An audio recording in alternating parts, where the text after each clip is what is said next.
जय student, lit learn by Dilshad में आज आपका पुनः एक बार स्वागत है। और आज मैं उन स्टूडेंट का ये वीडियो है, उन स्टूडेंट के लिए उपयोगी वीडियो है जो बीए ईयर फर्स्ट में है और उनका सेमेस्टर सेकेंड है। बात पूरी तरह समझ लीजिए, बीए पार्ट 1 सेमेस्टर सेकेंड का ये वीडियो है। कोर्स टाइटल है reading in English poetry. English poetry में यूनिट फर्स्ट है। यूनिट फर्स्ट में आपको sonnet, elegy, ode, epic, the ballad, the lyric, the dramatic monologue and allegory, ये आज 8 टॉपिक पढ़ने हैं। आज हम जिस टॉपिक पे बात कर रहे हैं वो है ओड। ध्यान दीजिएगा, ये क्या है? ओड है। इसी को पढ़ रहा है कि व्हाट इज ओड, ओड कहते किसको है, और इसके बारे में आपको पूरी जानकारी मैं इस वीडियो में दे रहा हूं कि ओड क्या होता है, ये किस फॉर्म ऑफ पोएट्री में इसका उपयोग होता है। चलिए देखते हैं, बिना देर किए हुए वीडियो को शुरू करते हैं। इसमें क्योंकि ये जो है, अगर आप इस पर बहुत ज्यादा मैं डिस्कस करूंगा तो ये जो एक प्रशंसा गीत होता है, इसमें बहुत सी चीजों की जो है ये होती है। और जब किसी चीज से हम बहुत ज्यादा प्रभावित होते हैं, विशेष प्रकार से प्राकृतिक संरचना से, जब प्राकृतिक सुंदरता से जब प्रभावित होते हैं तो हम उसकी प्रशंसा करते हैं और पोएट उसकी प्रशंसा करता है। और जिस लय में पोएट प्रशंसा करता है, जिस पोएटिक फॉर्म में उसकी प्रशंसा करता है, उसे ओड कहा जाता है। देखिए, an ode is a lyric poem intended to address and often to praise or the contemplate a person, object, idea और नेचुरल सीन्स। बहुत ध्यान से देखिएगा कि ये एड जो होता है ये एक लिरिक पोएम होती है। इस इरादे से लिखी जाती है, इसमें एड्रेस किया जाता है किसको, या प्रशंसा की जाती है, या जो है चिंतन या मनन किया जाता है अ पर्सन, एक आदमी का। क्या कहते हैं, इस इरादे से इसको लिखा जाता है कि संबोधित किया जाता है। और इसमें अक्सर प्राय प्रशंसा की जाती है। किसकी प्रशंसा की जाती है? कंटेम्पलेट जो है, इस पे कंटेम्पलेट है, ध्यान दीजिएगा। Contemplate a person, object, idea और नेचुरल सीन। इसमें उनको जो प्रशंसा की जाती है, किसकी चिंतन किया जाता है, मनन किया जाता है, एक व्यक्ति पर या किसी वस्तु पर या किसी विचार पर या किसी नेचुरल सीन पर, इस पर जो है चिंतन किया जाता है। आगे देखिए, originating in the ancient Greek. ये एंशिएंट ग्रीक में इसका ओरिजिन हुआ था। परफॉर्मेंस कल्चर जो था, इस पे कल्चर को परफॉर्म किया जाता था। The ode was sung with a musical accompaniment, the lyre. ये एक म्यूजिकल अकम्पनीमेंट है, अर्थात जो है एक अकम्पनी माने साथ, है ना, ध्यान दीजिए, कंपनी माने साथ। तो एक साथ किस पे? द लायर, और लायर के साथ जो इसको प्रस्तुत किया जाता था। And serve public and ceremonial purpose, इसको पब्लिक के लिए सर्व किया जाता था और सेरेमोनियल पर्पस के लिए इसका प्रयोग किया जाता था। अर्थात जो जब हम किसी चीज को जो है सेरेमनी करते थे, जब जश्न मनाते थे, तो उस पर इसको लिखा जाता था और इस पर इसका प्रयोग किया जाता था। समय बीतने के बाद 2 classical templates emerge. 2 classical templates जो इसमें आए थे, 2 क्लासिकल फॉर्म जो इसके आए थे, वो उनका उद्भव होता है, इसका जो है सामने आते हैं। और वो कौन कौन से आते हैं, कि कौन कौन से होते हैं? जैसे इसमें सबसे इंपॉर्टेंट होता, 2 चीजें आती हैं इसमें, जो है सबसे पहले जो ये आता है, इसमें 2 चीजें over time 2 classical templates emerge. इसमें है द पिंडारिक ओड, जो after the Pindar, and the Horatian ode after the Horace. ये 2 लोग थे पिंडार के बाद। पिंडार के जो इसमें 2 टेम्पलेट्स आते हैं, इसमें 2 खाके बनते हैं, 2 फॉर्म क्रिएट किया जाता है, एक पिंडारिक ओड का और एक होराइशियन ओड का, इसमें फॉर्म क्रिएट किया जाता है। English literature later adopted these classical models, और इंग्लिश लिटरेचर ने भी इन्हीं क्लासिकल लिटरेचर को, क्लासिकल फॉर्म को एडॉप्ट किया था। और producing a distinctive romantic ode that focus reflective intimacy with the high lyricism. ये क्या किया था कि इसको तो इंग्लिश लिटरेचर ने इसको एडॉप्ट कर लिया, इंग्लिश लिटरेचर ने पिंडारी कोड को और होराई कोड को इसको ये कर लिया था। फिर उसके बाद जो इसमें इंग्लिश लिटरेचर ने इसको जब ये कर लिया, तो इसको एडॉप्ट कर लिया, तो इसमें 2 डिस्टिंक्टिव, अलग अलग प्रोड्यूसिंग डिस्टिंक्टिव, एक अलग तरीके का रोमांटिक ओड किया गया। दैट फोकस, जो फोकस करता है, किस पे फोकस करता है, किसका, किस पे फोकस करता है? दैट फोकस, वो फोकस करता है, English literature adopted the classical word producing that focus reflective intimacy, किस पे? रिफ्लेक्टिव इंटीमेसी पर ये फोकस करता है। और फिर उसके बाद क्या करता है? विद द हाई लिरिकिसिज्म, या हाई लिरिकिसिज्म पर ये जो है ये फोकस करता है। किस पे? रिफ्लेक्टिव, जो रिफ्लेक्ट करता है किस पे? इंटीमेसी, अति निकटता, बहुत निकटता। ये जैसे इंटीमेसी के बहुत से अर्थ होते हैं, या अंतरंग कह लीजिए, अंतरंग विद द हाई लिरिकिसिज्म, हाई लिरिकिसिज्म को इसको प्रस्तुत किया गया था इंग्लिश लिटरेचर में। इसको पिंडारिक क्लासिकल ओड, जो जैसे पिंडार के जो सबसे पहले पिंडारिक क्लासिकल ओड आया था, named after the Greek poet Pindar, Greek poet Pindar के बाद इसका नाम आया था। कैरेक्टराइज्ड बाय द ट्रियोडिक स्ट्रक्चर, इसका स्ट्रोफ, एंटी स्ट्रोफ, इपोड, ये जो है ट्राइडिक स्ट्रक्चर इसको बनाया गया था। स्ट्रोफ, एंटी स्ट्रोफ और epode, and an exalted celebration tone often for the public occasions like athletics and victories. इसको जो है तीन तरीके से इसको किया गया था। जैसे देखिए इसमें स्ट्रोफ डाला गया था, एक जो इसका जो स्ट्रक्चर था जिसमें स्ट्रोफ होता था, स्ट्रोफ के बारे में हिंदी में अगर कह दिया जाए तो ये एक छंद होता है। और एंटी स्ट्रोफ होता है, एंटी स्ट्रोफ के माने होता है कि जो एक गीत होता था जो विशेष प्रकार से गाया जाता था।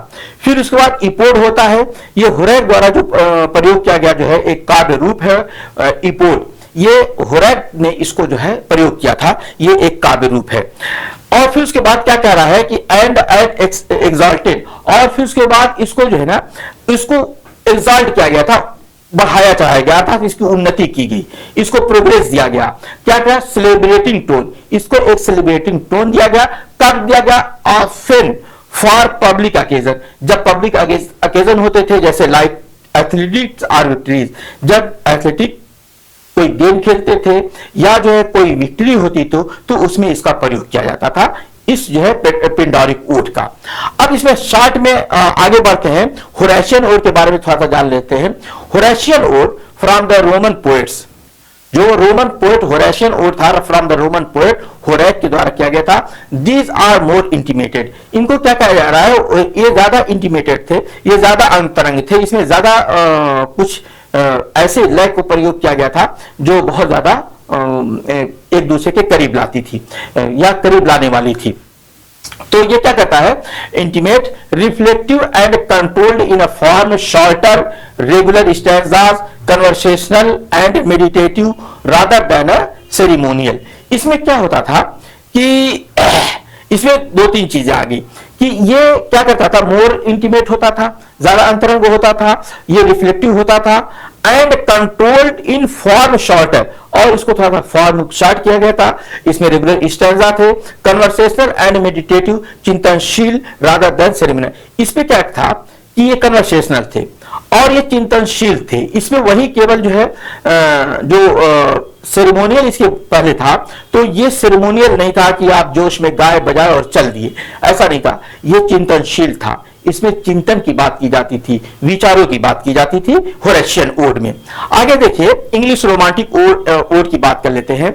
From the 17th to 19th century English poets adopted the classical model freely. इन दोनों क्लासिकल मॉडल को फ्रीली, अपना एक अलग तरीके से फ्री रूप में जो है स्वतंत्र रूप में इसको इन्होंने जो है एडॉप्ट किया, स्वीकार किया था।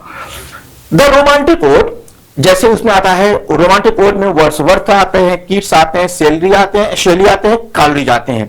ब्लेंड्स पर्सनल इमोशन, इसमें इन लोगों ने क्या किया था? मिला दिया था अपने पर्सनल इमोशन को close observation of nature and philosophical reflection. इसमें क्या किया था? इन्होंने ब्लेंड्स क्या किया था? क्लोज ऑब्जर्वेशन, उन्होंने बहुत करीब से ऑब्जर्व किया था, अर्थात देखा था, परखा था नेचर को, एंड फिलोसफिकल रिफ्लेक्शन, और फिर उसके बाद इसमें एक फिलोसफिकल रिफ्लेक्शन भी हमको मिलता है। Romantic odes are often irregular in the stanza form and tone but highly lyrical. ये जो रोमांटिक ओड्स जो है आर ऑफन इरेगुलर है इन स्टैंजा फॉर्म में। स्टैंजा फॉर्म में ये जो क्या है जो है ये इरेगुलर है, and tone form and tone but highly lyrical, ये हाईली लिरिकल है। तो ये एक बात आप जानिएगा कि ये हाईली लिरिकल है, इस पे लिरिक क्लासिकल जो सिस्टम को एडॉप्ट किया गया है। अगर हम बात करते हैं की फीचर्स ऑफ एन ओड की, तो ये क्या है, एलिवेटेड और intense emotion, praise, wonder, meditation, इसमें कई चीजें आती हैं। ये क्या आता है कि सबसे पहले आता है एलिवेटेड, इसको एलिवेट किया गया था किसमें, इंटेंस इमोशन। इंटेंस इमोशन को किया गया था जिसमें प्रेज आती है, आश्चर्य आता है सॉरी, मेडिटेशन आता है, चिंतनशीलता आती है, ये चीजें क्या कहता है। और अब दूसरी जगह often address at object person, इसमें जो ऑब्जेक्ट को पर्सन को एपोस्ट्रॉफी का इसमें ज्यादा प्रयोग होता है। एपोस्ट्रॉफी मैं जब आपको बताऊंगा फिगर्स ऑफ स्पीच बताऊंगा तो उसमें ये मैटर आएगा, उसको आप देखिएगा। फिर उसके बाद rich imagery and sustained contemplation आता है, इसमें बहुत ही रिच इमेजरी का प्रयोग किया जाता है। और क्या कहता है, सस्टेन्ड, निरंतर जो चलने वाली जो है कंटेम्पलेशन, चिंतन को, लगातार चलने वाली चिंतन को इसमें प्रयोग किया जाता है ना। स्टेटली सस्टेन्ड कंटेम्पलेशन आता है। फिर उसके बाद अगला इसमें पॉइंट मैंने बनाया है, फॉर्मल डिक्शन और stately tone in classical mode और passionate personal tone in romantic mode. क्या कहता है कि इसमें फॉर्मल डिक्शन का प्रयोग किया गया था। देखिए फॉर्मल डिक्शन की माने बहुत हाई लेवल के शब्दों का प्रयोग नहीं किया गया था, या स्टेटली टोन, बिल्कुल सीधी सादी टोन का प्रयोग किया गया था इन क्लासिकल मोड। क्लासिकल, लेकिन इसका मोड जो था, इसका पक्ष जो था वो क्लासिकल था। और पैशनेट या आवेशपूर्ण होता था, इसमें पर्सनल टोन, आवेशपूर्ण पर्सनल टोन होता था इन रोमांटिक मोड में। इसमें बहुत अलग तरीके के सिस्टम्स आते थे। Varied stanzaic form, specially in English words, ये जो एक वरीड जो इसमें बात किया जा रहा है, वरीड स्टैंजाइजिक फॉर्म थे और ये स्पेशली इन इंग्लिश वर्ड में ही मिलते हैं, ये अलग से नहीं मिलते हैं। इसकी बात आएगी तो मैं डिस्कस करूंगा इसको। आगे देखते हैं कि फेमस इंग्लिश वर्ड्स की अगर हम बात करते हैं तो वर्ड्सवर्थ का एक वर्ड है इंटीमेशंस ऑफ द इमॉर्टलिटी, ये वर्ड है इंटीमेशंस ऑफ इमॉर्टलिटी। फिर उसके बाद कीट्स का word on Grecian and word to a nightingale, Shelley के word to the west wind, college के डिजेक्शन ऑन ओड। ये जो कुछ टॉपिक्स थे जो मशहूर ओड है, इसका मैंने वर्णन कर लिया। तो दोस्तों इसको जो है थोड़ा सा अगर आगे आप पढ़ेंगे तो हिंदी भी मैंने इसमें डाल दिया ताकि आपको समझने में अगर कहीं परेशानी हो तो थोड़ा हिंदी भी देख लीजिएगा। मैं इसको हिंदी को पढ़ करके सुनाऊंगा तो वीडियो लंबा हो जाएगा, लेकिन एक बात जान लीजिए कि बहुत इस पर निर्भर मत होइएगा। निर्भर नहीं होना है आपको, इंग्लिश पर ही फोकस करना है क्योंकि इंग्लिश में ही सारी बातें आपको करनी है।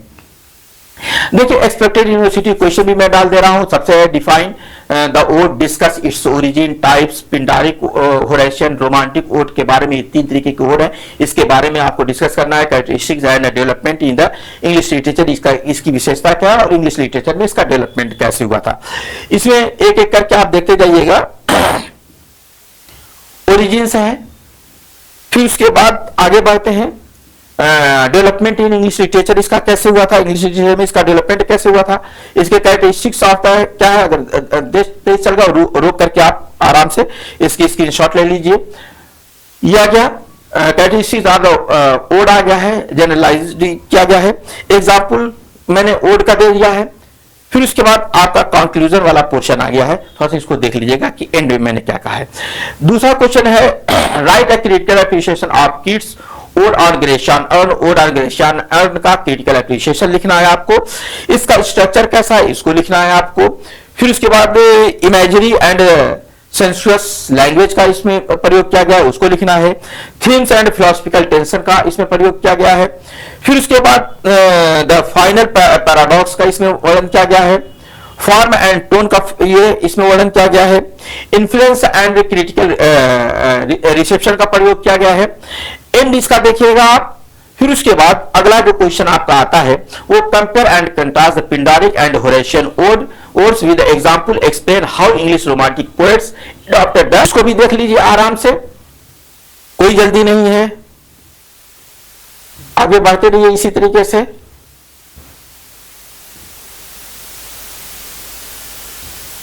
रोमांटिक रिविंडेशन है। फिर उसके बाद romantic changes the word, how to romantic changes आई थी वर्ड में, इसका वर्णन आ जाता है। इस क्वेश्चन का जो है आप कंक्लूजन देख लीजिए। तो इसमें 3 क्वेश्चन थे, 3 क्वेश्चन मैंने दिया था क्योंकि बहुत ज्यादा ये नहीं है, इसमें बार बार क्वेश्चन, बहुत ज्यादा क्वेश्चन देने का कोई मतलब नहीं है, क्योंकि कितने क्वेश्चन आप अध्ययन करेंगे, कितने क्वेश्चन आप पढ़ेंगे। मैंने 3 क्वेश्चन दिया है, मैंने खुद ही इसको इतना एलाबोरेट कर दिया है कि आप कोई भी क्वेश्चन का आंसर दे सकते हैं। इसी तरीके की वीडियो को देखने के लिए आप जो है लिट लैंग्वेज बाय दिलशाद को सब्सक्राइब कर लीजिए, बेल आइकन को प्रेस कर लीजिए। आपको मिलते रहेंगे बीए पार्ट 1, पार्ट 2, पार्ट 3 के वीडियो। Thank you.